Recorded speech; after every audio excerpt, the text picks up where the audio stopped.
저희 찬양하고 리더 훈련 시작하도록 하겠습니다. 모든 민족을 치유하는 선교운동, 제가 단체 카톡방에 악보를 올려드리도록 할게요. 잠시만요. 모든 민족을 치유하는 선교운동, 미련한 사람들, 찬양하고 리더 훈련 하겠습니다.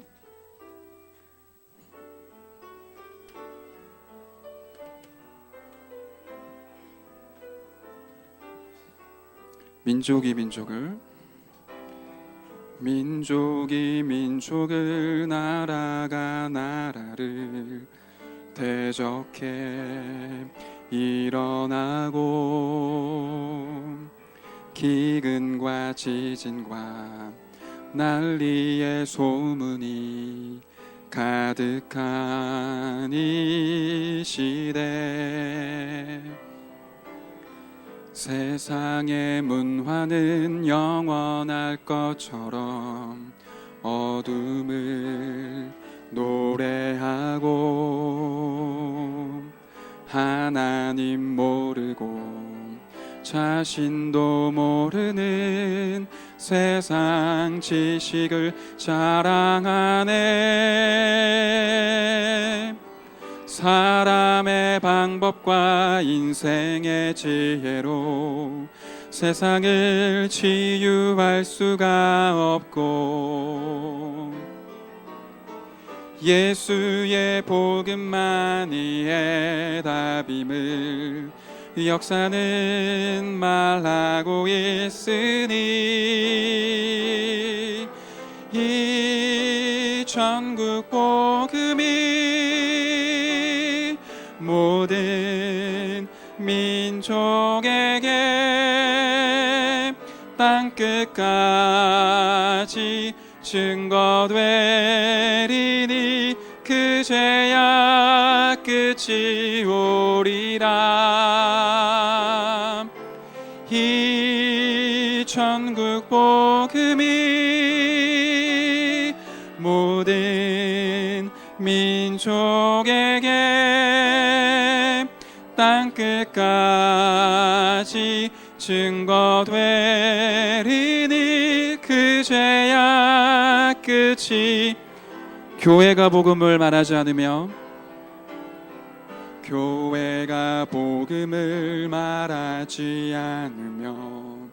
예수를 부인하고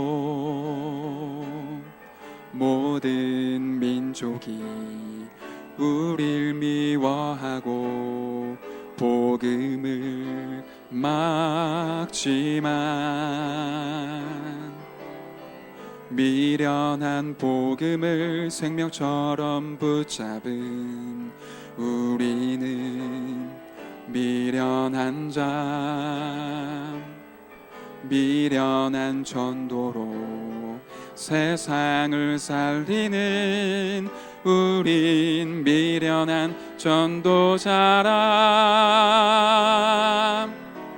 언제나 역사는 미련한 자들의 기도 속에서 회복되었고, 인류의 마지막 시간표는 오직 선교 속에 있으니, 이 전국 복음이 모든 민족에게 땅끝까지 증거되리니 그제야 끝이 오리라. 이 전국 복음이 모든 민족에게 땅끝까지 증거되리니 그제야 끝이 오리라. 아멘. 같이 말씀 보겠습니다. 빌립보서 3장이고요. 빌립보서 3장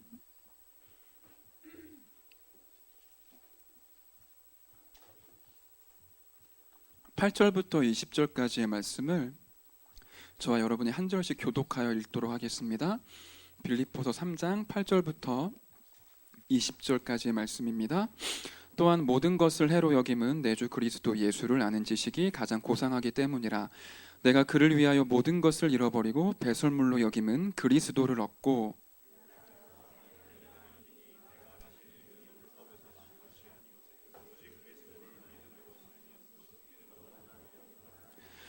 내가 그리스도와 그 부활의 권능과 그 고난의 참여함을 알고자 하여 그의 죽으심을 본받아 내가 이미 얻었다함도 아니요 온전히 이루었다함도 아니라 오직 내가 그리스도 예수께 잡힌 바 된 그것을 잡으려고 달려가노라.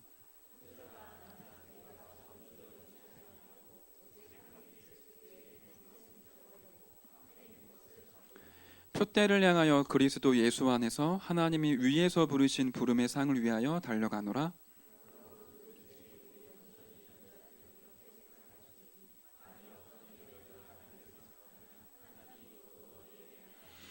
오직 우리가 어디까지 이르렀든지 그대로 행할 것이라.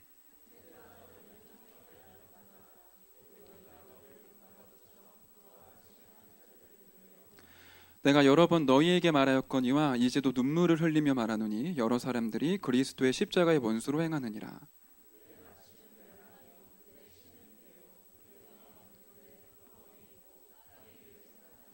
20절 같이 읽겠습니다. 그러나 우리의 시민권은 하늘에 있는지라 거기로부터 구원하는 자 곧 주 예수 그리스도를 기다리노니 아멘. 오늘의 리더 훈련 말씀이 예수님의 전도 계획 이제 시작이 됐습니다. 이제 예수님의 전도 계획 시리즈가 쭉 나오게 될 거예요. 오늘 구역공과 메시지 들으신 분들은 그 이번 대지였었죠. 제자에 대한 소통 말씀하시면서 예수님이 전도했던 부분을 쭉 나열해 주신 게 있거든요. 그게 앞으로 리더 훈련 메시지로 이제 인도를 받도록 그렇게 될 겁니다. 오늘 예수님의 전도 계획 첫 번째가 선택이에요. 제자를 모집하지 않으시고 선택을 하시고 선별을 하셨죠. 예수님이 직접 찾아가셔서 제자를 부르셨어요. 선택을 하셨거든요. 근데 어떤 사람을 선택했느냐가 굉장히 중요합니다.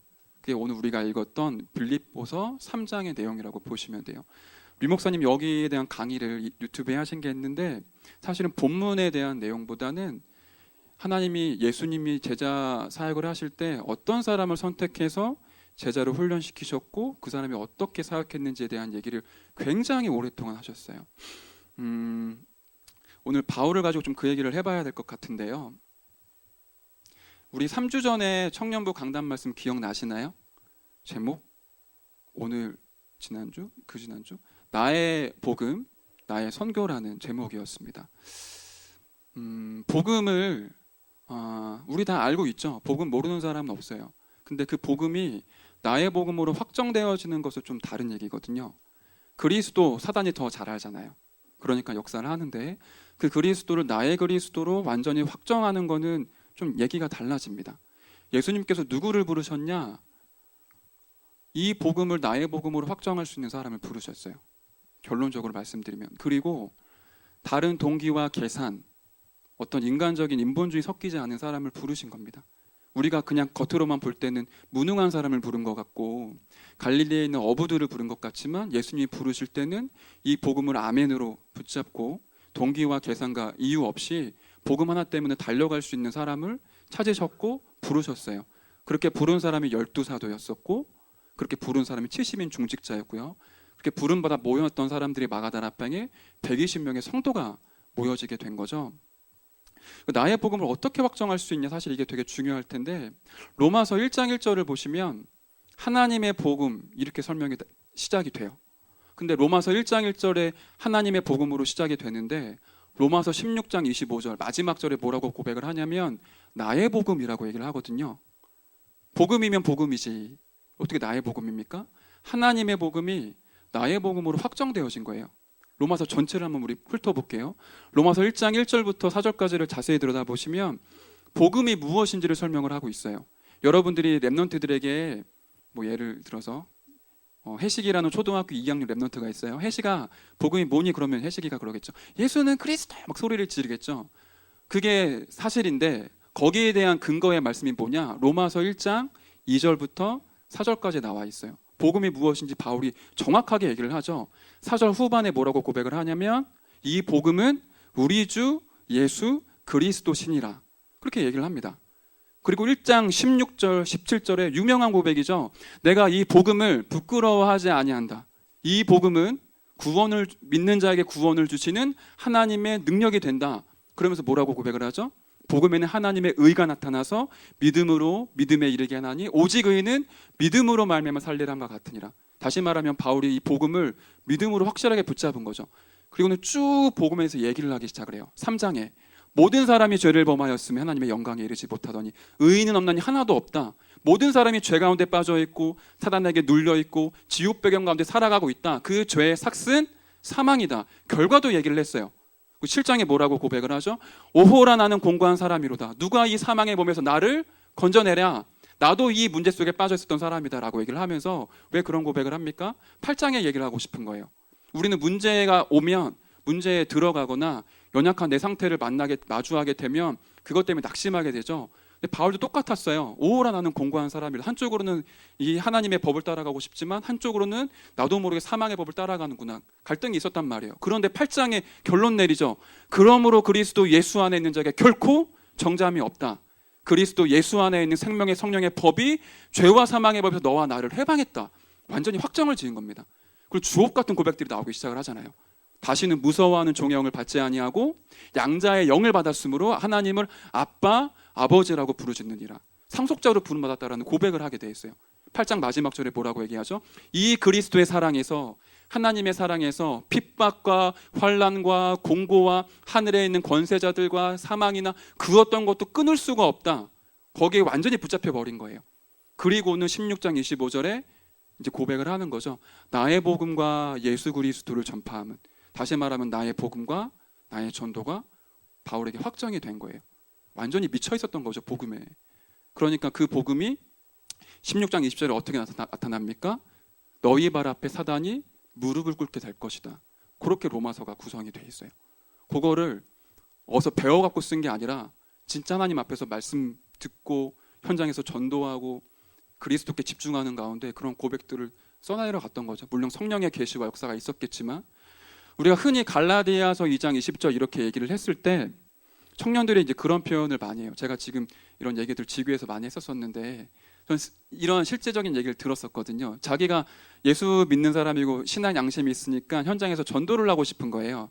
그 사람들 앞에 나름대로 예수 믿는 티를 많이 낸 거예요. 저는 주일날 교회도 가고 훈련도 받고 이런 얘기를 많이 한 거죠. 그리고 그 현장을 또 기도도 하고 있어요. 그러다가 어느 날 어떤 업무를 맡았는데 이 업무를 내가 열심히 그리고 성실히 잘 하는데 뭐 어떤 억울한 일이 생겼다거나 직장 상사가 굉장히 나를 힘들게 하는 거예요. 그러면 그때 내가 예수 믿는 사람이고 주위 사람들이 나를 예수 믿는 사람으로 알고 있으니까 내가 조금 더 그리스도의 향기를 뿜어내야, 막 뿜뿜을 해야 사람들이 전도가 되어질 거 아니냐라고 해서 그때 쓰는 표현으로 갈라디아 2장 20절을 얘기를 많이 하더라고요. 내가 나를 그때 죽였어야 됐는데 성질을 못 이겨갖고 화를 내서 사람들의 분위기가 이상해지고 내가 예수 믿는 사람인데 현장에서 더 불신자보다 못한 사람을 산 것 같고 굉장히 눌려하더라고요. 근데 바울은 그러한 표현으로 갈라디아 2장 20절을 얘기하지 않았잖아요. 그리고 사실 또 한 가지는 저와 여러분들이 아무리 이 선한 행실과 막 웃는 미소와 그런 아름다운 막 눈빛을 보낸다라고 해서 불신자가 예수님을 영접하냐? 그런 일은 없거든요. 조금 죄송한 말이지만 저와 여러분이 너무 불성실하고 너무 못났고 하는 일마다 안 되는 것 같은데 진짜 예수 그리스도로 모든 문제 끝낸 사람이 맞다면 그 현장 가운데 그리스도를 아는 사람이 여러분과 저밖에 없잖아요. 그럼 하나님 저와 여러분 쓰셔야 되거든요. 그러니까 우리의 어떤 행실과 선행으로 전도를 하고 내가 그리스도 향기를 막 뿜어내서 아름다운 나의 모습을 통해 사람들이 막 변화되어지고 그런 일은 없습니다. 구원 주시기로 작정된 자, 영생 주시기로 작정된 자를 하나님이 그리스도를 믿고 누리는 자에게 붙이시게 되어 있죠. 어쨌든 갈라디아 2장 20절의 고백을 내가 막 내 감정을 억누르고 막 내 이런 뭐라고 말할까요? 정서를 바꾸고 이런 표현을 쓴 게 아니죠. 바울이 19절에 고백을 해요. 율법에 대하여 내가 죽었다. 무슨 말이냐면 바울이 예수 믿는 사람들을 잡으러 다녔잖아요. 왜 잡으러 다녔을까요? 바울에게 나름대로 신앙이 있었던 거거든요. 이런 거예요. 바울이 믿는 신앙은 뭐였냐면 어떻게 사람이 믿음으로 구원을 받냐? 행위를 잘해야지. 어떻게 사람이 예수를 믿음으로 구원을 받냐? 율법을 잘 지켜야지. 바리새인 중에 바리새인이었고 율법으로는 흠이 없었고 대단한 율법 학자였었거든요. 율법에서만큼은 정통한 사람이었어요. 율법으로 구원받는다라고 확실하게 믿고 있었죠. 그러니까 예수님을 그리스도라고 얘기하는 사람들이 바울에게는 이단이었던 거예요. 저거 하나님이라고 신성모독하는 과대망상증 환자라고 느꼈던 거예요. 그 예수님을 추종하는 무리를 보니까 막 분이 올라갔고 어떻게 믿음으로 구원을 받냐, 행위를 잘해야 되고 할례를 받아야 되고 전통을 지켜야 되고 규례를 지켜야 되지, 그렇게 주장을 하면서 예수 믿는 사람들을 잡으러 다닌 사람이 바울이었던 겁니다. 그게 너무 강했던 거죠. 거기에 대한 메시아 사상과 구원관이.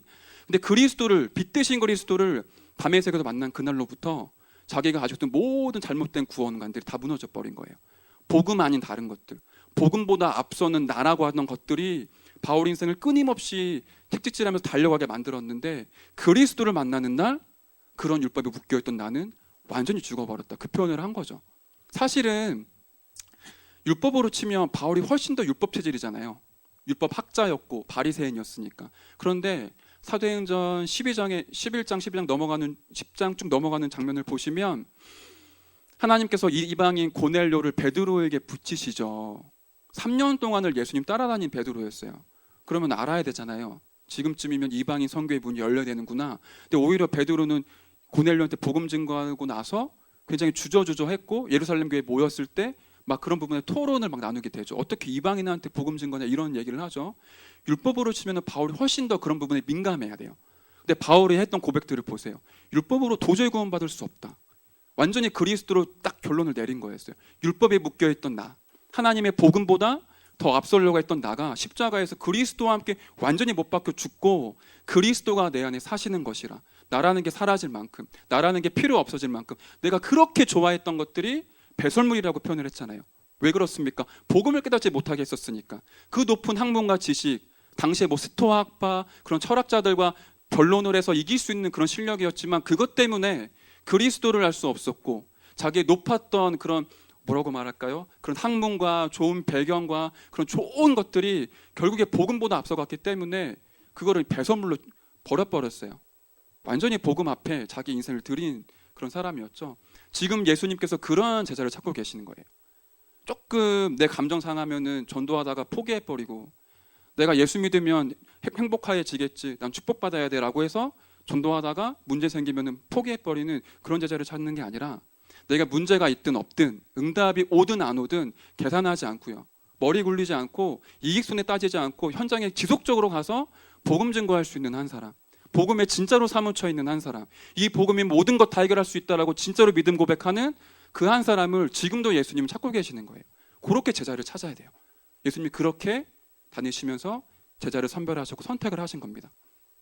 그래서 오늘 이 빌립보서 3장의 고백이 나온 거잖아요. 바울이 그동안 추구했었던 소망이 바뀌었어요. 빌립보서 1장 20절 21절 잘 아시죠? 나의 간절한 기대와 소망을 따라 아무 일이든지 부끄러워하지 아니하고 정과 같이 내가 죽든지 살든지 내 안에서 그리스도가 존귀하게 되게 하려 하나니. 그리스도밖에 몰랐던 사람, 고린도서 2장 2절에 고백을 하죠. 내가 그리스도와 그가 십자가에 못 박히신 것 외에는 아무것도 알지 아니하기로 작정하였노라. 이런 사람을 지금 주님 찾고 계십니다. 저와 여러분을 이러한 제자로 부르고 계세요. 그리스도를 아는 자, 그리스도를 진짜로 믿는 자, 이 그리스도로 인생의 해답을 얻은 자, 그런 사람을 통해 치유 선교의 참된 축복을 주게 되어 있으시죠. 그 제자를 찾는 예수님의 음성을 듣고 그 부르심이 화답하는 저와 여러분 될 줄로 믿습니다. 그래서 교재를 보시면요, 예수님의 전도 계획 선택이라고 되어 있고요. 서론을 보시면 성경은 유일무오한 전도 교과서입니다. 전도운동의 모든 답들이 사실은 성경에 있죠. 예수님의 전도와 사도행전 걸음을 통해 우리가 사실은 어떻게 전도해야 될지 모든 답들이 성경에 들어있는 겁니다. 그러므로 그리스도의 발자취를 더듬어 가야 합니다.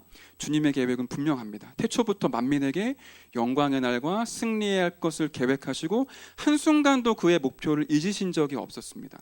그래서 주님이 쓰신 방법을 관찰하는 것이 중요합니다. 왜 예수님의 전도 계획을 따라가야 되는지에 대한 당위성을 좀 설명을 하고 있죠.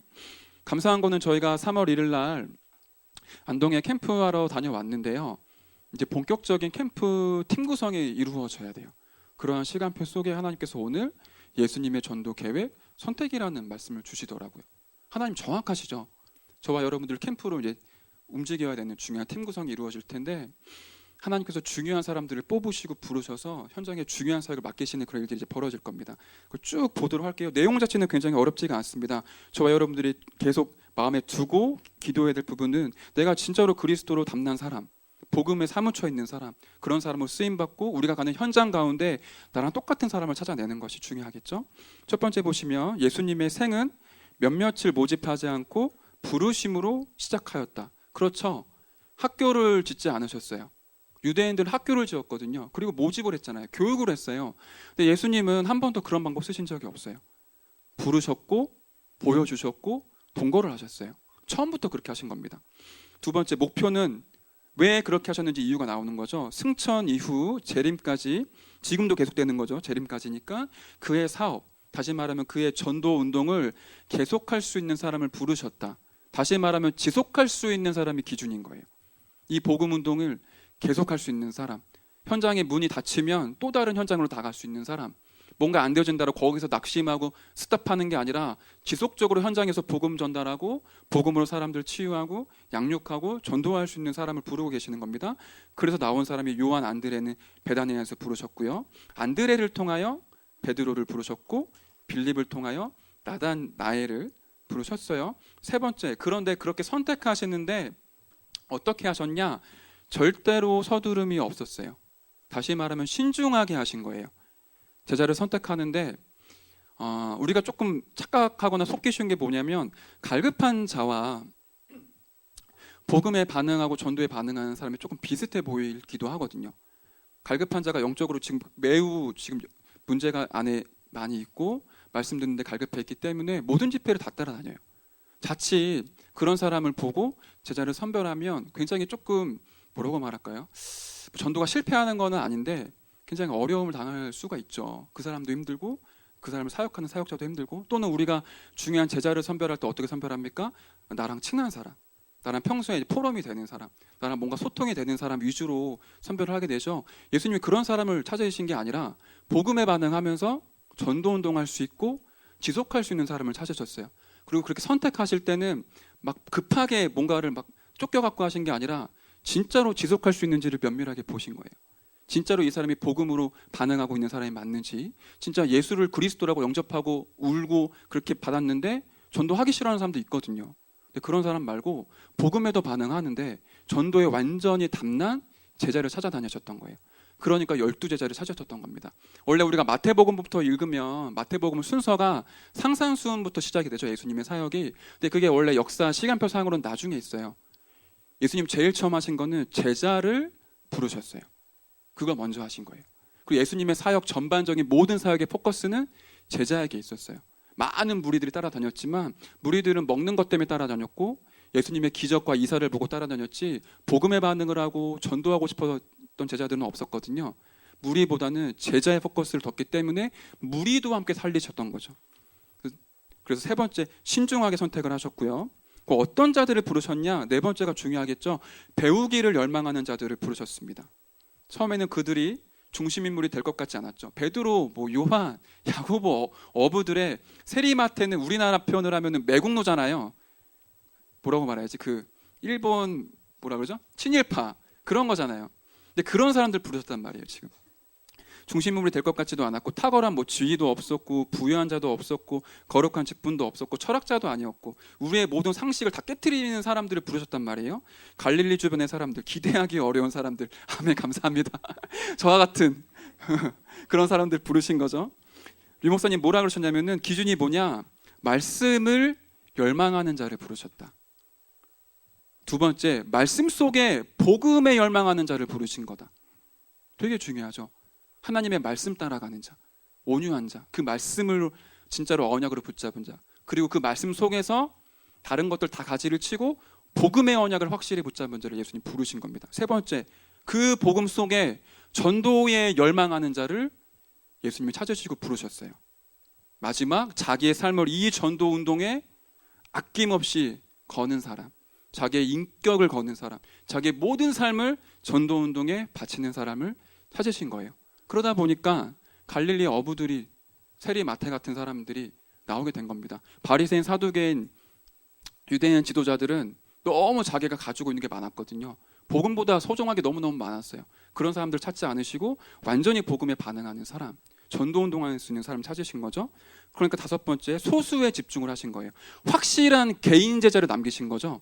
많은 무리를 남기지 않았어요.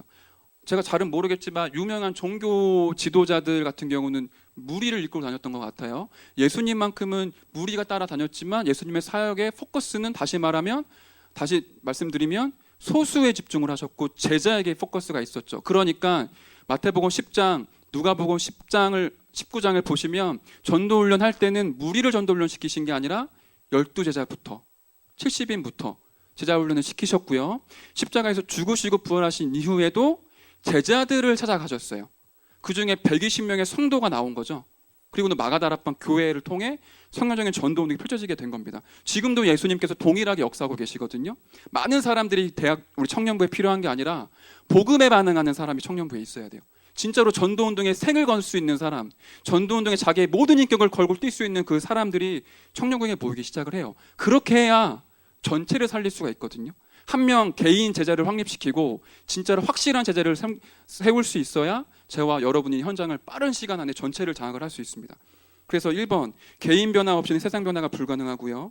개인이 주님의 장중에 그 손에 잡히지 않고는 세계 변화가 불가능합니다. 저와 여러분이 주님의 손에 붙잡혀야 되고요. 저와 여러분이 현장에 나아갔을 때 제자 사역을 할 때 그 제자도 또한 그리스도의 손에 훈련받는 사람이어야겠죠. 사람의 감정과 사람의 손에 훈련받는 사람이 아니라, 이익과 손에 움직이는 사람이 아니라 그리스도의 장중에 붙잡힌 사람, 분명한 사람들로 주님 만드셨고요.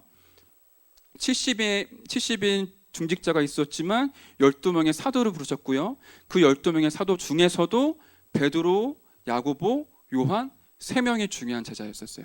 이 3명한테 집중적으로 중요한 말씀들을 비유로 풀어주셨던 것, 비유에 대한 말씀들을 풀어주시기도 하고 전도훈련 시키시기도 하고요. 특별히 야이로의 병실에도 이 3명은 따로 부르셨죠. 마태복음 17장에 예수님이 그리스도라고 고백한 이후에 변화산에도 베드로와 야고보, 요한만 따로 부르셨어요. 지금 제자훈련 하시는 겁니다. 겟세마네 동산에 갈 때도 따로 부르셨죠. 베드로가 졸고 있으니까 기도할 수 없냐라고 얘기하시는 장면이 나옵니다. 그 말은 예수님께서 훈련하실 때 무리 중심이 아니라 제자 중심으로, 소수 중심으로. 그럼 저와 여러분이 현장 전체를 어떻게 살릴 수 있나요? 중요한 제자를 찾는 거예요. 그 제자를 찾기 위해 전체를 보면서 복음을 전달하기 시작을 하시고, 그 중에 복음과 전도와 생명에 걸 수 있는 제자가 나오면 완전 집중해서 내가 가지고 있는 모든 것들을 다 털어서라도 그 사람을 제자로 확립시키시는 거예요. 중요한 전도운동의 키인 거죠. 요거를 바울이 가장 잘했죠. 바울 가는 곳곳마다 이러한 제자들을 모아서 팀 구성을 했고 현장에 또 제자를 남기고 순회를 했던 사역을 했었죠. 6번에 보니까 예수님의 이 전도운동을 전생을 훈련시키는 일에 투자하셨어요. 3년, 공생의 3년 전체를 다른 여러 가지 일들을 막 복잡하게 많이 하신 게 아니라 제자를 훈련시키는 그 일에 투자를 하신 거죠. 변화가 없을 때, 제자들이 넘어질 때 낙심하거나 걱정하지 않으셨어요. 요한복음 6장 66절에는 많은 사람들이 예수님 떠나는 장면 나오거든요. 예수님이 이제 드디어 막 십자가 죽는다라고도 얘기를 하고 유대인과 막 뭐라고 하죠? 분쟁도 이렇게 일으키고 하는 가운데 제자들이 예수님이 더 이상 기적과 이사를 보이지 않으시고 말씀 위주로 좀 사역을 하실 때부터 이제 그 예수님이 이적 때문에 따라다녔던 많은 무리들은 떠나기 시작을 했어요.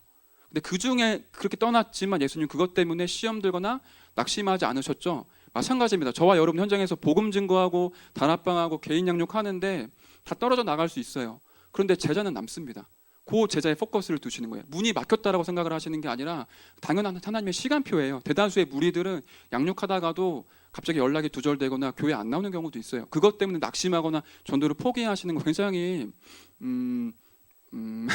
미련한 것일 수 있어요. 그래서 현장에 제자 중심으로 사역을 하는 것이고, 두 번째, 목표를 놓치지 않으시고 계속 진행해 나가셨죠. 작은 일에 흔들리지 않으셨어요. 목표가 그럼 무엇이었나요? 많은 사람을 살리기 위해 제자를 확립시키는 게 예수님의 사역이었어요. 그럼 무리를 버렸냐? 그렇지 않죠. 그 무리를 변화시키고 전체를 살리시기 위해 제자에게 집중을 한 겁니다. 그러니까 7번에 대중을 소홀히 하지 않으셨고 대중을 위해 소수 훈련, 개인 훈련이 필요했던 겁니다. 저와 여러분의 현장은 빠르게 전체를 다 살리려고 하니까 무리를 중점적으로 사역을 하는 게 아니라 제자를 중심으로 사역을 해서 이 제자가 재생산되어지는 전도 운동이 되게끔 만들고 확립시키는 거죠. 그 부분이 굉장히 중요한 거예요. 그래서 마지막 8번째, 그런데 주님의 전략을 이해하는 자들이 거의 없었죠. 왜 군대같이 조직이나 대규모 학교를 만들지 않으셨습니까? 주님의 참 목적은 군중을 인도할 수 있는 사람, 그 사람을 필요로 하셨기 때문이었죠. 대부분의 교회가 이걸 이해하지 못하고 있어요. 그러니까 교회가 부흥되면 좋다라고 착각을 많이 하죠. 우리가 교회에 사람 많이 모이고 예배를 인원이 막 풍성해지면 분위기가 좋아지니까 우리가 막 뭔가가 되어진다라고 생각을 하지만 사실상 현장은 텅텅 비어가는 거예요. 근데 중요한 제자 한 사람 한 사람을 복음으로 개인화하고 이 사람을 통해 현장화하면 세계화와 제자화와 재생산의 축복이 나오게 돼 있어요. 느린 것 같지만 그게 사실은 가장 빠른 길입니다. 그걸 예수님이 아시고 그렇게 훈련을 시키셨고 예수님의 제자와 초대교회가 그 방법 그대로 성경적인 전도 운동을 펼쳐갔던 겁니다. 그래서 우리도 교회 내에 편애한다는 문제가 있을지라도 일꾼을 훈련시켜야 하고요. 이 말은 무슨 말인지 모르겠지만 80년 전 공사원 지휘자들이 이 원리를 깨달아 지구의 절반 차지하고 말았다. 이건 메시지에서도 안 나와요. 저도 잘 모르겠어요. 중요한 건 예수님의 전도 계획 중에 가장 중요한 부분이 무리 전체 대중을 살리시기 위해 소수에 집중하셨고 중요한 제자를 부르셨어요. 그 제자가 누구냐? 복음에 반응하는 사람, 전도운동에 생을 거는 사람, 그 사람을 찾으셨던 겁니다. 저와 여러분이 캠프를 앞두고 있는데 현장 가운데 이러한 중요한 전도운동이 시작되기를 바라겠습니다. 또한 저와 여러분이, 저도 마찬가지지만 진짜로 이 복음에 반응하는 한 사람으로서 나 한 사람이 문제와 어떤 내 이익과 손해 앞에 흔들리는 사람이 아니라 복음 때문에, 전도 때문에 내 인생 전체를 거는 그런 중요한 제자의 축복을 누리기를 기도하겠습니다. 우리 같이 기도하고 마치도록 할게요. 이 부분도 다시 좀 말씀드리면 우리 캠프를 위해 시간 같이 기도하시고 현장을 두고 기도하셨으면 좋겠는데, 우리 안동 지역 아까 우리 회장님이 말씀 주셨지만 다시 말씀드리면 정신병원 3군데가 있거든요. 장사가 너무 잘 된대요. 시달리는 사람이 너무 많은 거죠. 그 이유와 원인은 여러분 아시다시피 뿌리 깊은 유교, 제사문화, 제사를 너무 많이 지나니까 거기에 계속 사단의 역사가 일어나는 안동 땅에 저와 여러분이 이제 본격적인 영적인 싸움을 싸우게 됩니다. 그래서 이 안동 땅 캠프하는 가운데 하나님의 역사도 봐야겠지만 또 한 가지는 김삼원 목사님이 그때 리더훈련 때 이 말씀하셨죠. 하나님의 역사를 보면 내가 필요 없어진다. 캠프를 하는 이유는 응답받고 증거를 남기고 내가 대단한 큰 역사를 이루기 위해 캠프를 하는 것이 아니라 하나님의 역사를 봄으로 말미암아 내가 완전히 죽고 내가 사라지고 그리스도가 내 안에 사시는 진짜로 이 복음이 나의 복음 확정된 이것 때문에 캠프하는 거다 말씀 주셨거든요. 이번 캠프하는 가운데 우리 뭔가 복음으로 포장된 모든 동기는 버렸으면 좋겠어요. 꼭 우리가 안 해도 되잖아요. 내가 막 팀사역 다 해야 되고 내가 가는 곳마다 다 역사 일어나야 되고 나는 뭔가를 많이 봐야 되고 마치 나를 막 전도의 달인으로 막 만들어가고 싶은 그런 열망들이 있잖아요. 그 열망이 나로부터 시작된 거라면 그거 빨리 버릴수록 좋거든요. 그 열망이 저와 여러분 삼키게 되어 있습니다. 그 사실 동기일 수도 있거든요. 왜 전도의 달인이 되어야 되고 사람들 앞에 내가 받는 이런 증거들을 막 얘기하고 싶고 사람들이 나를 막 인정해 줘야지만 내가 전도를 하고 싶고 그런 거는 사실은 그리스도께서 주시는 마음 아니거든요. 예수님은 이스라엘 전체를 돌아보시면서 깊은 한숨을 내쉬고요. 진짜로 탄식을 하셨어요. 추수할 곳 너무 많은데 일꾼이 없으니까 일꾼 보내달라고 기도를 해라. 그러한 형국이거든요. 지금 안동 땅에 복음 받는 사람 너무 많은데 복음 전해줄 사람이 없어요. 이 수도권에 병원에 학교에 시청에 청와대에 복음 들고 들어가야 되는데 사람이 없잖아요. 깨끗하고 순수하게 우리 아무런 동기 없이 진짜로 이번 캠프를 통해 내가 복음의 사람으로 진짜로 그리스도를 사랑하고 이 그리스도가 내게 너무나 힘이 되고 감사하고 이 그리스도 사랑하기 때문에 이걸 말할 수밖에 없는 사무친 그리스도 제자로 나를 사용해달라고. 나라는 게 사라지고 내가 해야 되는 게 사라지고 하나님의 능력과 하나님의 역사가 안동 땅 위에 임해서 그 땅의 모든 흑암 저주가 완전히 무너지도록. 특별히 한 가지 더 기도 제목을 드리면 청년부 안에 영적 문제로 시달리는 많은 우리 지체들이 진짜로 이번 시간표를 통해 완전히 치유될 수 있도록 말씀과 기도와 전도에 집중하는 가운데 각인뿌리 체질이 바뀌어져서 진짜로 하나님이 살아계신 것을 체험하고 하나님의 말씀에 사로잡힌 치유의 증인들로 세워달라고 우리 두 가지를 두고 함께 기도하고요. 마지막으로 제가 기도하고 마치도록 하겠습니다. 다 같이 기도합니다. 살아계신 하나님께 감사를 드립니다. 우리 중요한 제자들이 이 자리에 모였습니다. 정말로 안동 땅을 살릴 중요한 응답을 누리는 주님들에게 오늘 이 시간에 성령의 충만함과 오력을 부어주시옵소서. 내가 알지 못하는 나의 동기, 나의 계산, 나의 모든 이 손해를 따지지 않고 진짜로 복음 사랑하는 한 사람으로 정말 전도 인생의 생명을 하는 사람을 세워줄 수 있도록 청년들을 축복하여 주시옵소서. 이것만 하지 못하도록, 복음만 누리지 못하도록, 전도만 할 수 없도록 강의하고 역사한 모든 태감 저주의 세력은 지금 이 시간 예수 그리스도 이름으로 완전히 결박받고 떠나갈지어다. 안동 강동교회와 이 임마누엘 서울교회 청년국의 만남을 통하여서 안동 땅에도 하나님의 나라가 임하게 하시고 이 수도권 전역에 저 시청과 청와대, 평원의 학교에 모든 회사마다 곳곳마다 말씀도 일어나서 모든 사람에게 복음 증거할 수 있도록 영적 문제로, 정신 문제로 욕심에 시달리고 있는 많은 영혼들을 정말로 치유할 수 있도록 하나님 맡겼던 모든 응답과 전도의 문을 열어주시고 하나님의 나라가 이 땅 가운데 임하도록 하나님께서 역사하여 주시옵소서. 우리의 모든 동기를 내려놓고 복음 앞에 설 수 있도록 전도들을 축복하여 주시옵소서. 특별히 팀 구성이 있습니다. 이 통성하는 예수님께서 원하신 자들을 부르시고 찾으셔서 하나님이 신의 제자 사역을 해줄 수 있도록 주님께서 축복하여 주시옵소서. 특별히 우리 청년과 안에 영적 문제로 시달리는 많은 지체들에게 하나님 힘을 공급해 주옵소서. 하나님의 말씀이 심겨지게 하옵소서. 이 말씀에 사로잡힌 치유의 증인으로 세워주셔서 이들이 완전히 치유받아 예수가 그리스도이신 것을 증거하는 증인으로 가문 살리고 가정 살리고 형령 살릴 수 있도록 하나님의 두 손으로 축복하여 주시옵소서. 살아계신 하나님 감사드립니다. 예수님의 전도 계획인 대중과 전체를 살리기 위해 모든 사람에게 복음 증거하기 위해 제자를 부르신 그 비밀을 알고 나 자신이 먼저 이 복음에 반응하고 전도에 반응하는 제자로 세워주시며 우리가 가는 현장 가운데 이러한 중요한 제자를 찾고 확립하는 이 사역이 이루어질 수 있도록 성령의 충만함을 우리 청년들과 우리 교육자들에게 부어 주옵소서. 특별히 안동 강동교회와 임마누엘 서울교회 청년국의 만남 허락해 주셔서 감사를 드립니다. 이번 캠프를 통하여서 안동 땅의 역사는 모든 흑암의 권세가 무너지게 하시고 우리가 있는 이 현장 가운데 수도권 곳곳마다 300군데 말씀운동이 일어나는 중요한 응답의 시간표가 있을 수 있도록 주님께서 축복하여 주시옵소서. 특별히 영적 문제로 고난당하고 있고 고통당하고 있는 많은 청년들이 지금도 우리 주변에 많이 있습니다. 이들을 위해 이 시간 기도합니다. 주의 사자를 보내주시고 모든 흑암과 저주와 불신앙의 세력을 완전히 무너뜨려 주옵소서. 이 청년들이 정말로 하나님 말씀에 사로잡힌 치유의 증인으로 서서 가정과 가문과 현장 살릴 수 있도록 주의 성령께서 역사하여 주시옵소서. 감사를 드리며 살아계신 예수 그리스도의 이름으로 기도드렸습니다. 아멘. 우리 감사합니다. 조심히 잘 돌아가시기 바랍니다.